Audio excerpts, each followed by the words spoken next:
What if most of what you've been told in the media about psychedelics is wrong? Have we been misled about the medicinal properties of psychedelics, just like we were misled about medicinal marijuana? More than 40 years ago, governments worldwide made psychedelics illegal, calling them dangerous drugs. But the most dangerous drugs on earth are alcohol and nicotine, and both are legal. The law is not based on science. For thousands of years, native cultures have used psychedelics not as drugs, but as medicines. And science is on their side. Numerous studies show that psychedelics are not neurotoxic. They're non-addictive, and they have the power to cure even the most stubborn cases of anxiety, depression, addiction, and post-traumatic stress disorder. When people with treatment-resistant PTSD were given the psychedelic MDMA combined with psychotherapy, 83% were cured. Compare that to just 25% with psychotherapy alone. With 22 veterans a day committing suicide in the US, it's vital this medicine is made available to the public. The caffeine in your coffee is more toxic on your body than psilocybin mushrooms. The science shows these non-addictive substances actually slow down activity in areas of the brain overactive in people with depression. In one study by the Johns Hopkins University School of Medicine, 80% of subjects who were given psilocybin said the experience increased their sense of well-being and life satisfaction, and 30% called it the single most important experience of their lives. Psilocybin has cured anxiety, depression, cluster headaches, and smoking addictions.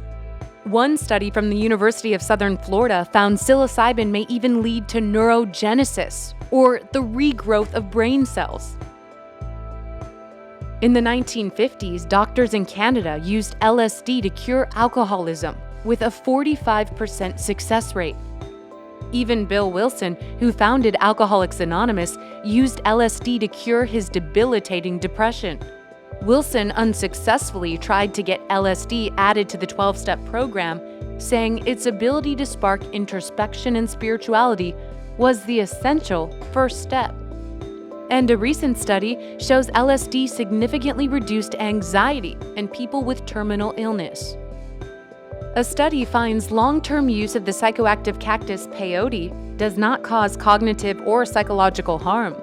Peyote use is legal in 6 states across the U.S., and Native Americans have consumed the plant for hundreds of years to connect with a deep sense of spirituality. DMT, or dimethyltryptamine, is a psychedelic compound produced profusely in nature and even inside the human brain. In one study, Dr. Rick Strassman proved DMT can be safely given to people. Those who participated in Strassman's study reported having intense spiritual experiences and communicating with a higher intelligence while on DMT.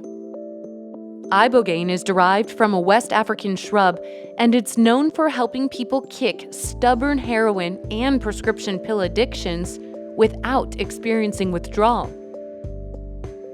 The science shows long-term drinkers of the Amazonian psychedelic brew ayahuasca have increased levels of serotonin. That's the brain chemical that regulates happiness, and ritual ayahuasca drinkers are less likely to have addictions. Western medicine tends to just treat symptoms, ignoring the root cause of many illnesses: trauma. We've all had trauma, and when we don't process it and purge it from our minds, trauma manifests itself in our bodies as unexplained pain, sickness, depression, anxiety, PTSD, cancer. The list goes on and on. When taken with the right mindset in a safe setting, psychedelics can heal trauma. When people consume these medicines, they enter a dreamlike state where a lifetime of traumatic memories are unlocked and processed, detaching the fear and emotion from the memories and creating new neural pathways. Some describe psychedelics as 30 years of therapy in one night. One of the greatest human rights tragedies of this century is that the general population does not have access to these medicines. Journalist Graham Hancock noted, quote, "At the deepest level, our consciousness is what we are. To the extent that if we are not sovereign over our own consciousness, then we cannot, in any meaningful sense, be sovereign over anything else either." Psychedelics are empowering. They put the power back into your hands and show you you can heal yourself from within.